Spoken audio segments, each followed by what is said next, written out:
प्यारे बच्चों, मैं रंजना राय, अयोध्या दास, राजकीय कन्या इंटर कॉलेज गोरखपुर, कक्षा 6 की हिंदी की कक्षा में आप सभी का स्वागत है। बच्चों, आज हम लोग हिंदी के अध्याय 8 को पठन पाठन के क्रम में जानेंगे और समझेंगे। 8वां पाठ है बच्चों, हार की जीत। इसके लेखक हैं सुदर्शन। इनका वास्तविक नाम बद्रीनाथ भट्ट है। बच्चों, इनका जन्म जो है वो सियालकोट, पंजाब के सियालकोट में हुआ था, जो इस समय पाकिस्तान में स्थित है। इस पाठ को हम 2 भागों में विभक्त किए हैं। आइए बच्चों, हम इसके पहले भाग को, आज इस अनुच्छेद को पढ़ते हैं। माँ को अपने बेटे और किसान को अपने लहलहाते खेत को देखकर जो आनंद आता है, वही आनंद बाबा भारती को अपना घोड़ा देखकर आता था। बच्चों, इस पाठ में मुख्य 3 पात्र हैं, बाबा भारती, खड़ग सिंह और उनका घोड़ा सुल्तान। तो लेखक सुदर्शन जी लिखते हैं कि माँ को अपने बेटे को देखकर और किसान को अपने लहलहाते हुए खेत को देखकर जो आनंद की अनुभूति होती है, उसी आनंद की अनुभूति बाबा भारती को अपने घोड़े को देख करके होता था, आता है। यही आनंद बाबा भारती को अपने घोड़े को देखकर आता था।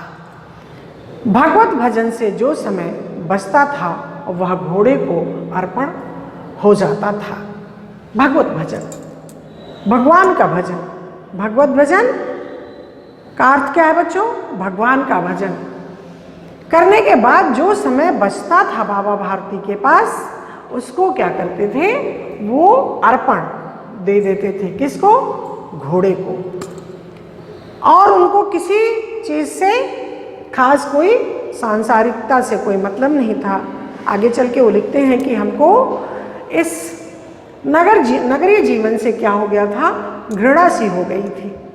तो जो समय भगवत भजन के बाद एक मंदिर में जा कर के वो रहते थे, और वहाँ भगवत भजन के बाद जो समय बचता था, उसको ये अपने घोड़े को अर्पण करते थे। यानी घोड़े के देख रेख, उसको खिलाने पिलाने में पूरा समय अपना अर्पण कर देते थे।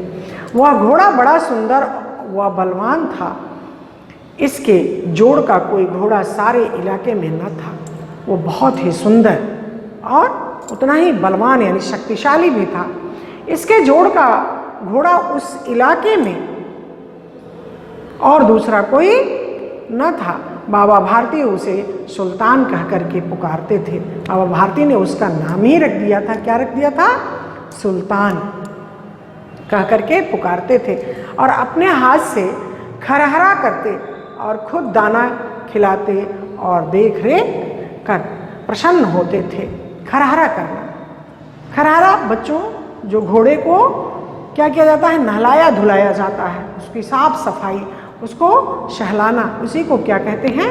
खरहरा करना। और ये सब करने पर उनको बड़ी प्रसन्नता मिलती थी। उस घोड़े पे जितना समय देखते थे और जितना उसकी देख रेख करते थे, उसको जितना सुंदर वो उनको दिखाई देता था, वो उतना ही अंतःमन से वो क्या होते थे? प्रफुल्लित होते थे। उन्हें रुपया, माल, असबाब, जमीन इत्यादि अपना सब कुछ छोड़ दिया था। उन्होंने अपना रुपया, उनके लिए रुपया क्या था?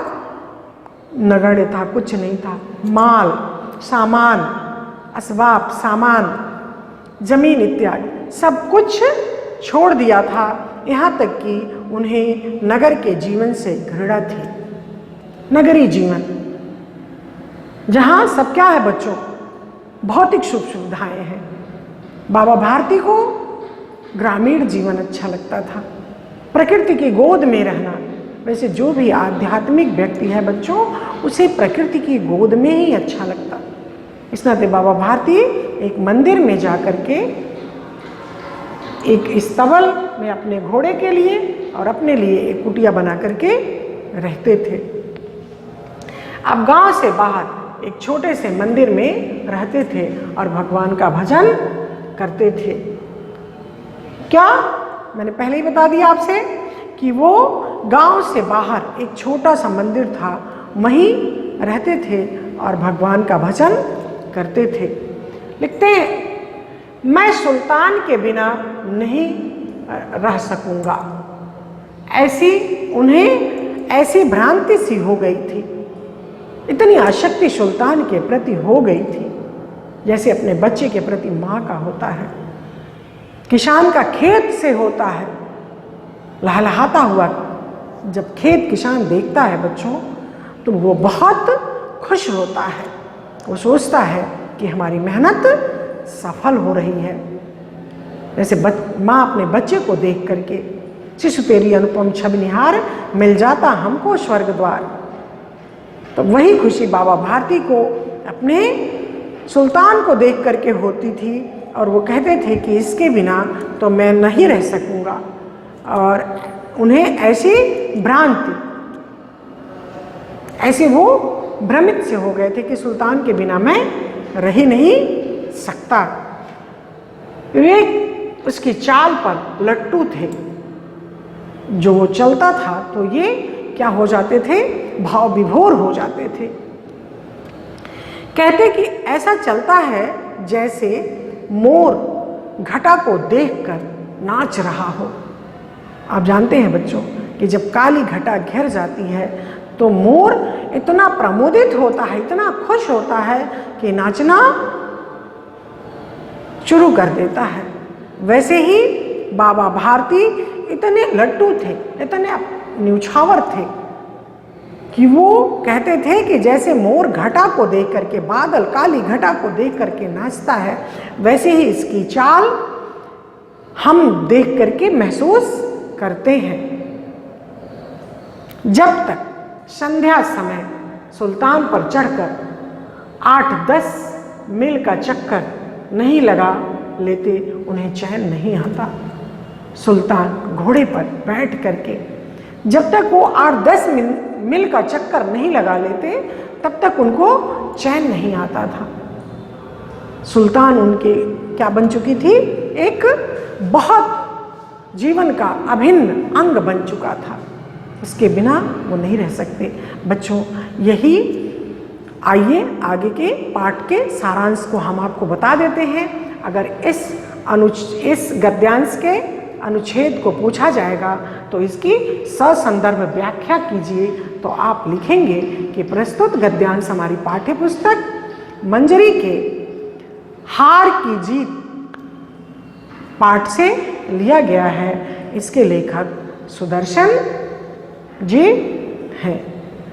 बच्चों, उसके बाद जो व्याख्या हमने बताया है कि बाबा भारती का क्या उस घोड़े के प्रति कितनी आसक्ति थी, ये पाठ जो है बच्चों वो क्या है कि संत व्यक्ति, सज्जन व्यक्ति कभी हारता नहीं है।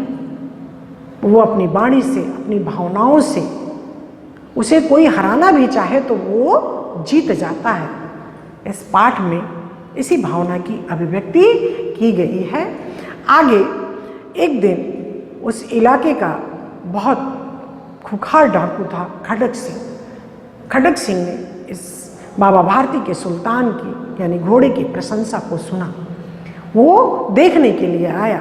बाबा भारती ने कहा, बैठो खड़क सिंह। बैठा। कहा कि मैं आपके घोड़े की प्रशंसा को सुना हूँ और आप उसको हमें एक बार दिखा दीजिए। बड़ा खुश होके अस्तबल, अस्तबल एक शब्द है बच्चों, जो घोड़े के रहने का स्थान है, बाबा भारती लेकर के वहाँ पे जाते हैं और खड़क सिंह को दिखाते हैं। बाबा भारती जैसे ही घोड़े को दिखाते हैं और उसके बारे में बताते हैं, खड़क सिंह तुरंत मोहित हो जाता है कि ये घोड़ा तो मेरे पास होना चाहिए, ये साधु ये घोड़ा रख करके क्या करेगा। मांगने के बाद बाबा भारती इनकार कर देते हैं। फिर वो छल कपट से एक दिन अपाहिज का भेष बनाकर एक पेड़ के नीचे सो जाता है। बाबा भारती जैसा कि अभी हमने इस अनुच्छेद में आप लोगों को बताया कि 8-10 किलोमीटर जब तक मिल घूम नहीं लेते थे तब तक उनको चैन नहीं आता था।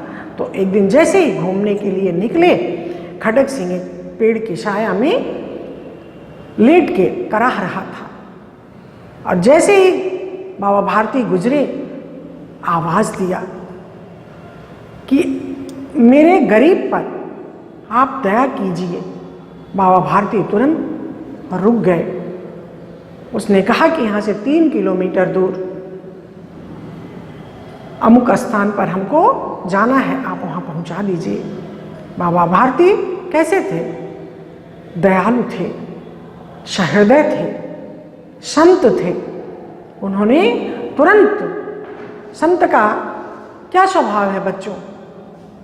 दूसरों का मदद करना, दूसरों के लिए जीना। उन्होंने तुरंत खड़ग सिंह को उठाया और घोड़े पर आगे बैठा लिया। जैसे ही खड़ग सिंह को आगे वो बैठाते हैं, खड़ग सिंह घोड़े के लगाम पकड़ लेता है और कहता है कि ये घोड़ा मेरा है,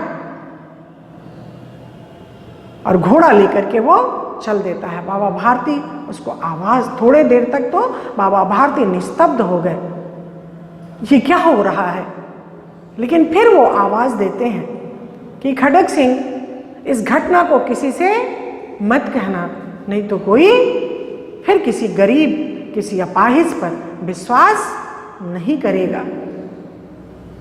खड़ग सिंह वहीं रुक जाते हैं और उसके बाद उस पर, उनके शब्दों पर, उनके वाक्यों पर वो मनन करते हैं, चिंतन करते हैं और सोचते हैं कि कितना महान आत्मा, जो अपने इतने प्रिय वस्तु के जाने पर भी उसको दुख नहीं है। वो संत कह रहा है कि इस घटना की चर्चा नहीं करना, नहीं तो कोई किसी अपाहिज या गरीब पर फिर क्या नहीं करेगा, मदद नहीं करेगा।